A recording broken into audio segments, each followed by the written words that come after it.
Hi there, in this video I'm going to give you a photo tour of our recent cruise around Greece and Turkey.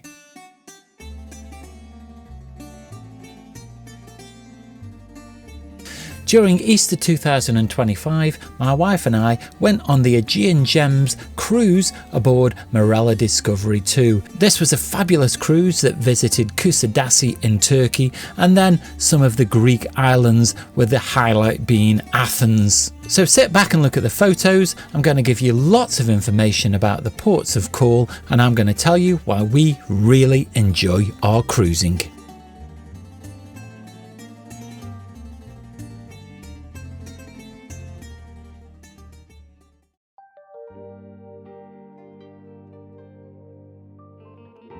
Our first stop was the port of Kusadasi in Turkey.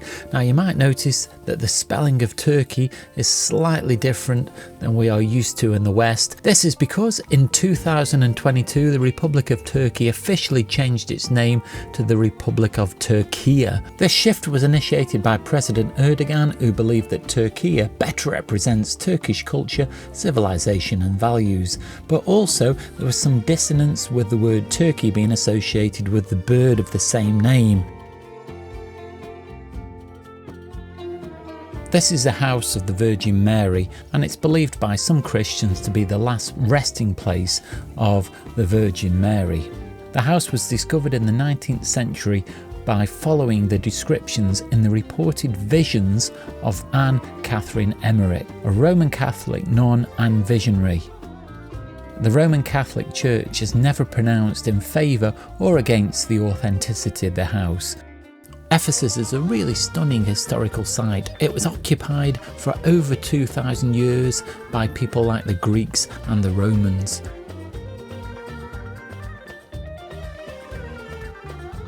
There are many stunning ruins to see on this really extensive site. The Romans occupied the city from 129 BCE to 395 CE.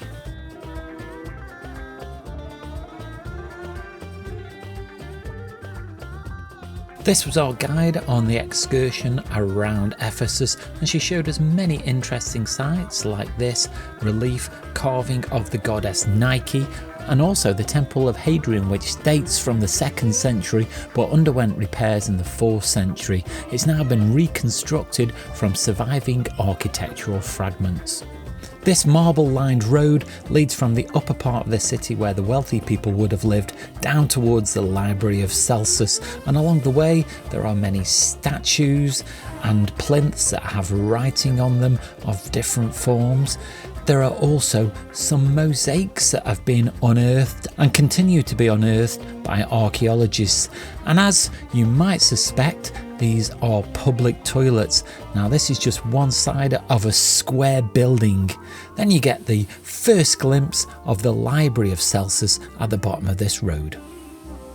The Library of Celsus is a breathtaking sight and is probably one of the centerpieces at Ephesus. Up until recently it didn't look like this, because between 1970 and 1978 the whole facade was reconstructed from pieces or replicas of pieces, and some of the originals are now held in museums. At its height it covered 180 square metres and possibly contained as many as 12,000 scrolls.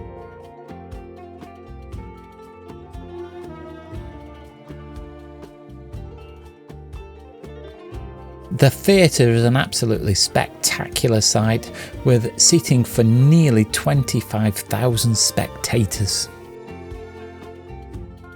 We stopped for a quick bite to eat at one of the local hotels, and it gave us a chance to sample some Turkish food before moving on to the Basilica of St. John.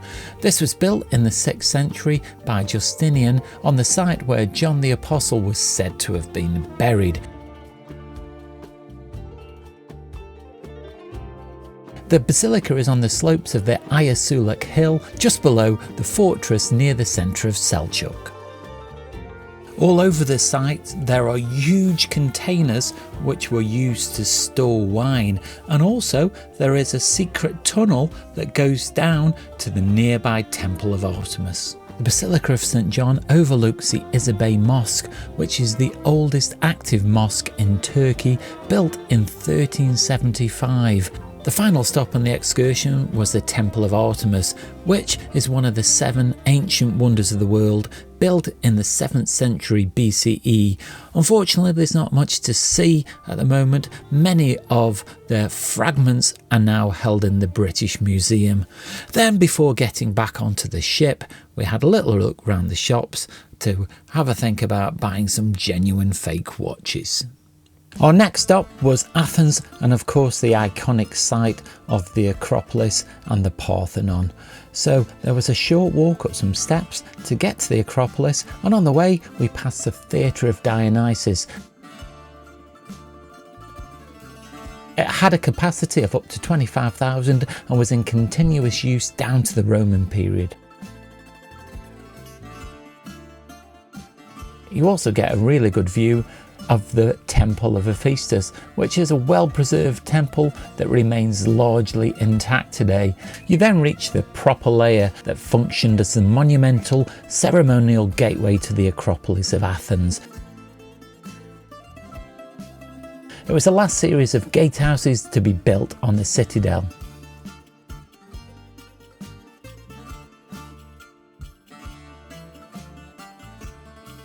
And then we reach the star of the show, which is the Parthenon itself. The Parthenon is a centrepiece of the Greek Acropolis, dedicated to the goddess Athena. Its decorative sculptures are considered to be some of the high points of classical Greek art.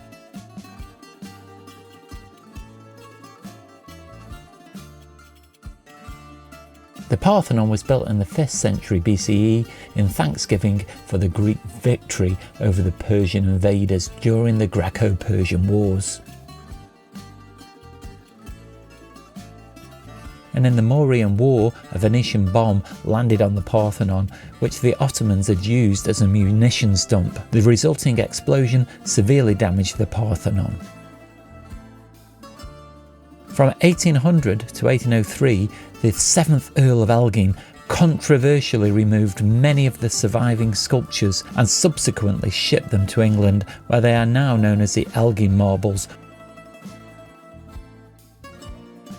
Since 1975, numerous large-scale restoration projects have been undertaken to preserve the remaining artefacts and ensure its structural integrity. Another spectacular building on the Acropolis is the Erechtheion. The real star of the Erechtheion are without doubt the Caryatids. They are 6 finely sculptured female figures. These statues are actually replicas of the originals. 5 of the originals live in the Acropolis Museum that we'll see shortly, and the other is in the British Museum. And of course you can't forget the amazing sights of the sprawling city of Athens stretching out in front of you, and away in the distance you even get a glimpse of the sea.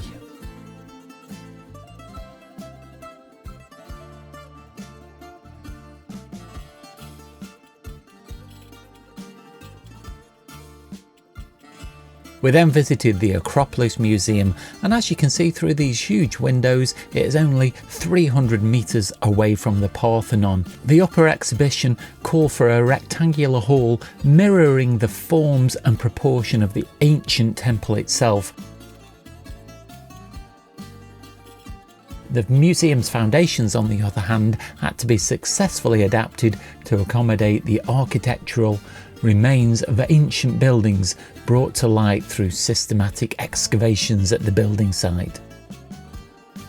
Construction of the building cost €130 million and was open to the public in 2009.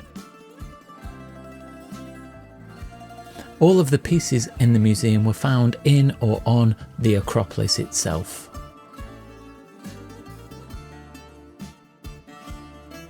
On the ground floor are presented findings from the sanctuaries and settlement that developed on the slopes of the Acropolis throughout all historical periods.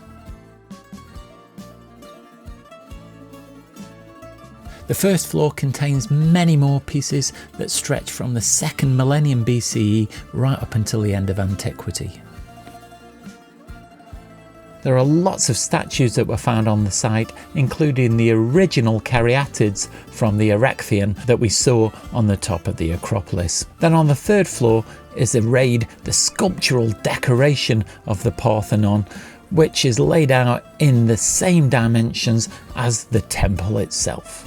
Then finally we had a quick stop at the Panathinaike Stadium, which was built for the first modern Olympic Games in 1896.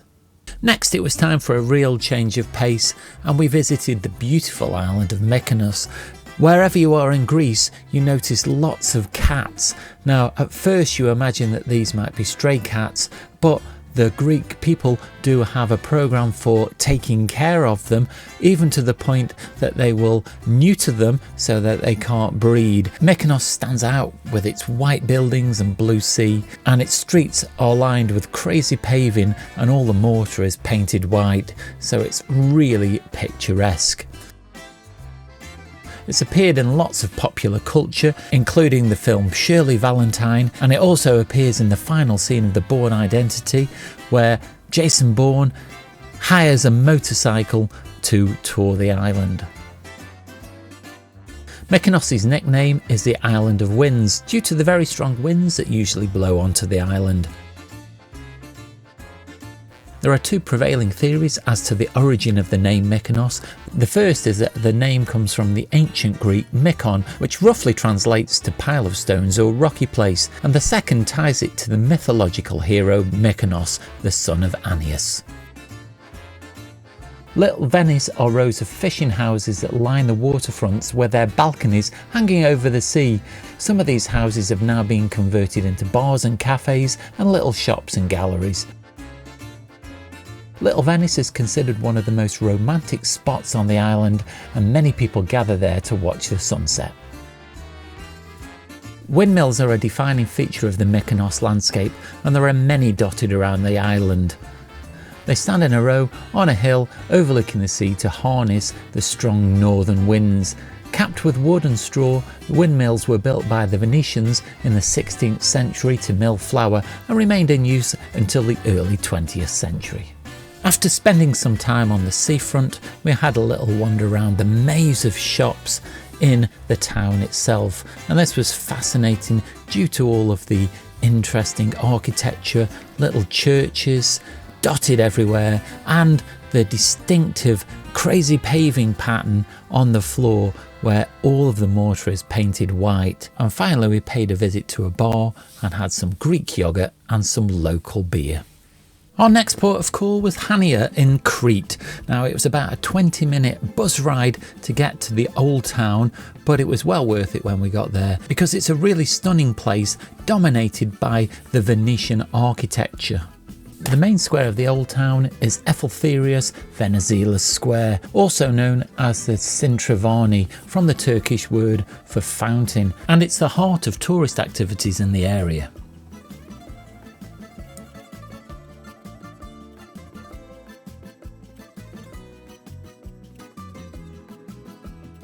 The Topanos area now has many narrow alleys and old buildings, some of which have been restored as hotels, restaurants, shops and bars.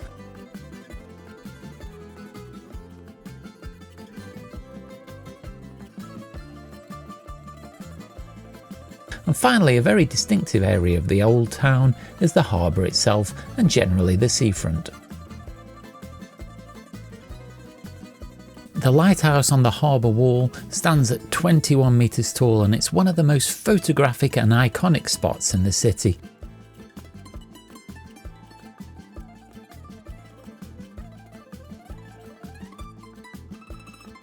The Kakakasan Mosque is a very dominant feature on the seafront with huge pink domes and detailed stonework on the side of the building. But today its sole function is to serve as a venue for artwork to be showcased and cultural events to be held.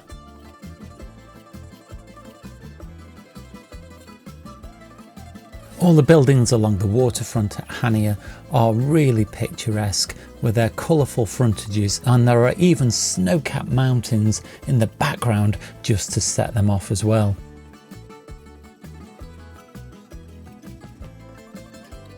It's a really charming place, lined with shops and cafes, and it's a great place to sit and have a drink or something to eat.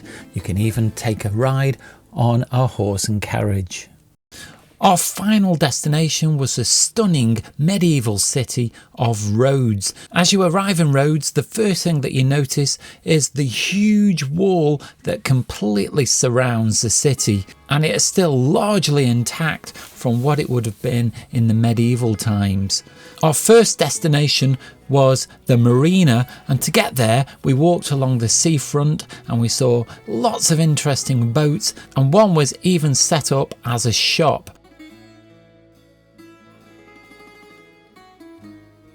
To get to the harbour, you need to go through the Gate of St Paul, and this gate was built during the 15th century and its prime purpose was access.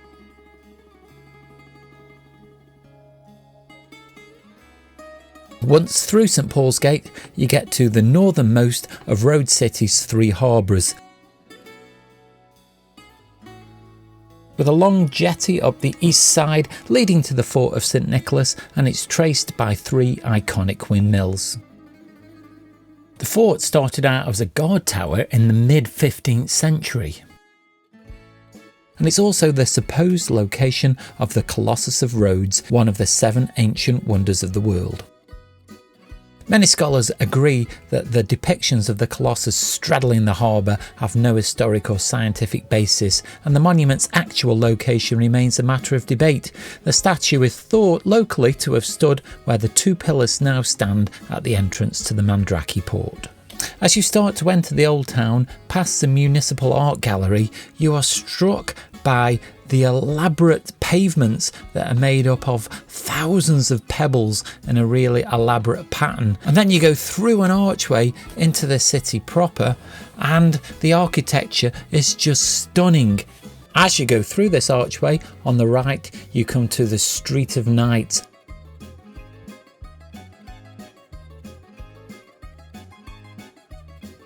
The Street of Knights leads you up to the Palace of the Grand Master of the Knights of Rhodes, and it's also known as the Castello, and it's a medieval castle right in the centre of the old town, and it's one of the few examples of Gothic architecture in Greece. The site was previously a citadel of the Knights Hospitaller that functioned as a palace headquarters and a fortress. Rhodes is a great place to do all of your souvenir shopping. It's extremely pleasant walking around the market because you get the flavours of the sea mixed with jasmine and night flower, and there's also lots of international brand products. The majority of the shops are gathered in the streets of the medieval Rhodes town, and they have all kinds of goods from supermarkets to bakeries and souvenir and art shops. There are also lots of pottery products as well, and it's one of the oldest art forms of the ancient Aegean islanders, which can also be found in numerous souvenir shops.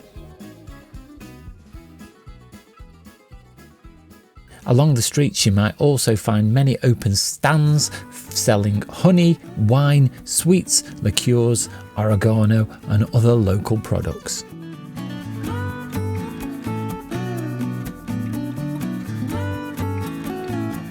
This is our 6th time on a Marella cruise, but we are convinced that this was our favourite itinerary.